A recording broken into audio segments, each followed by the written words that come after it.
Alright folks, these are just random homework questions that were presented in class that I want to go over with you. The first example was y equals log base 5 of 3x all squared. Sorry, not all squared, but 3x squared. Divided by the root of x plus 1. How do you find this derivative? Well, when we first approach this, you're going to have a combination of logs and lns.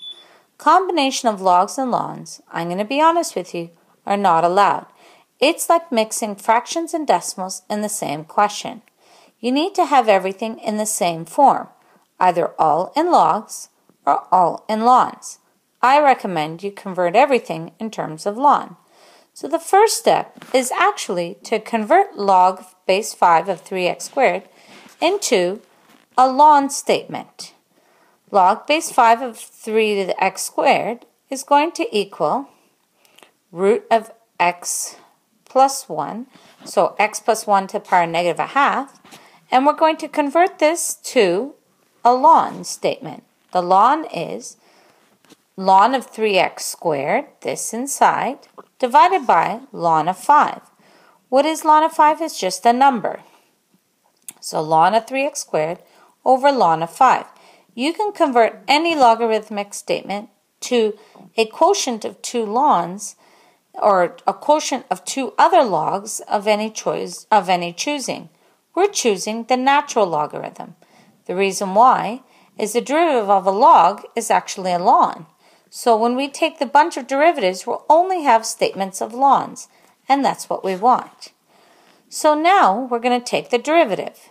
The derivative we take the product. So here's the product. We want to use product rule. Find the derivative of this, which is negative a half times x plus 1 to the power of negative 3 over 2 times the second bracket plus the first times the derivative of the second. The derivative of the second, now remember, it's not quotient rule because this is actually a coefficient. So I can actually leave the ln over 5 and I'm just going to take the derivative of this. The derivative of this is 6x over 3x squared and multiply that by ln of 5, which was originally there. Now why am I crossing out the 6x? Well, the 6x can reduce with the 3x squared to give us 2 over x. And that will help us in terms of being able to pull out numbers. What we're going to pull out now is common factor, so common denominator we need. And the reason why we're doing this common denominator is that there's a 2 here. This is a denominator. This is also a denominator. And ln of 5 is a denominator. The only difference is that we need a 2, which we don't have here. And we also need the x. So 2 times x times the root of x plus 1 all cubed, which is this value, times ln of 5. That's our common denominator. In the numerator, we're going to have, well, what's missing here from this denominator, once we pull out everything, is going to be negative x. Negative x times this will give us with that common denominator, no problem, times ln of 3x squared. Plus, now we're over here on this side, I need to pull out negative 3 halves. To pull out negative 3 halves, I have to, from here, have an extra x plus 1 to the power of x plus 1 to the negative a half times 2. So the reason why we need we need 2 more of those, which means that it'll be x plus 1. So 4x plus 1. If you're not sure what I mean, let's go back here. I have this. I need this. I am taking x plus 1 to negative a half, and I'm subtracting negative 3 halves. Negative 1 half minus negative 3 halves is going to be x plus 1 to the 2 halves.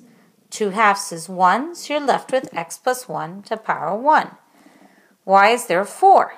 Well, there was a 2 here.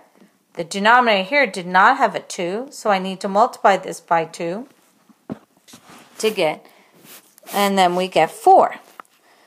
All right, so we have, when we pull it out, or when we expand it, 4x plus 4 minus x ln 3x squared all over 2x root x plus 1 cubed times ln of 5.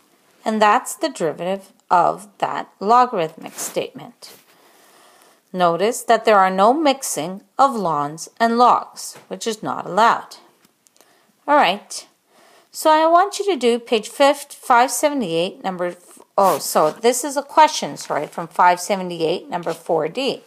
You're to find the derivative of this. So we do that by taking the derivative of the first, which is 3x. No, wait, before we do that, don't forget that when we take the derivative of a log, we'll have a ln. So we'll have a mix of logs and lns in the same question. That's not allowed. So we're going to convert this log automatically to ln. Ln x over ln 3. And now we're going to take the we're going to pull out, we're not going to take the derivative yet. We're going to pull out that 1 over ln 3. Why am I pulling him out? Because it's just a coefficient, folks. A coefficient does not affect the actual question. So we're left with 3x ln x. What does that allow us to do? Well, folks, we can now take the derivative. We can take the derivative of this inside times 1 over ln 3. 3x ln 3, we've already taken the derivative of that. If you remember, we did it earlier in the question. So you can take the derivative of this using product rule. So I don't really want to go into this too much. Okay? Not too much anyways. But note that when you have a coefficient, you want to pull that coefficient out. So again, convert all logs. Let's go back there. Convert all logs to lns, and you shouldn't have a problem. All right. Next question. 4e. Y equals 2x log base 4 of x. Convert the log base 4 of x to 2 lns, ln x over ln 4. And now you want to pull out the ln 4, in fact 2 over ln 4, and you're left with x ln x. Now take that derivative. Well, the derivative is going to equal, so the derivative is going to equal 2 ln 4 of 1 times ln x plus x times 1 over x. The derivative is then equal to 2 ln x plus 1 all over ln 4. And that ln x plus 1 is in brackets. And that will equal the derivative. Now, if we were to go a little bit further, we could make things a little bit easier for us by simply doing the following. Just a minute. Let's fix these derivatives here. Something happened there. So we have a derivative and a derivative. So this here, 2 ln x plus 1 over ln 4 is equal to 2 ln x plus 1 over ln 2 squared. Do you agree with that statement? Well, you should, because 4 is equal to 2 squared. Well, ln of 2 squared is equal to 2 ln 2. So ln of 2 squared, that was at the bottom, so let's see that. It was right there, folks.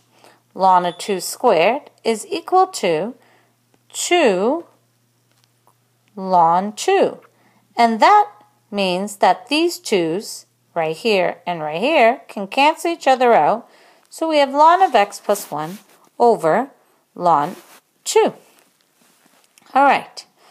That's the end of the examples, folks. Hopefully this is enough. Good luck in studying. Take care.